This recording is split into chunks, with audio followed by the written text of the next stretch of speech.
For years, BrahMos has dominated discussions about Indian missile power.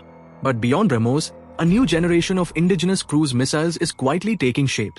Missiles designed to fly farther, strike deeper and make enemy defenses far less effective. At number 5 is the extended range ITCM or Nirbhay family. Built around India's indigenous Manik turbofan engine, future variants are expected to push the limits of range and endurance, giving India the ability to strike critical targets far beyond the battlefield. At number 4 is the long-range land attack cruise missile. Successfully tested by DRDO, this missile is expected to strike targets over 1,000 kilometers away while flying terrain-hugging routes that make detection and interception extremely difficult. At number 3 is the ship-launched long-range land attack cruise missile variant. This version could allow Indian warships to launch precision strikes deep into enemy territory without exposing themselves to hostile defenses. At number 2 is Rudram 3.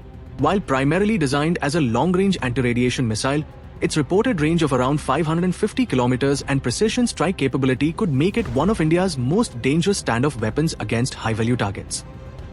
Before we reveal number 1, subscribe to Def Nexus for more deep dives into India's most secretive defense projects, future weapons and military technologies. And at number 1 is India's Hypersonic cruise missile program. Following the landmark 1,200-second scramjet combustor test, DRDO is moving closer to a missile capable of traveling beyond Mach 5.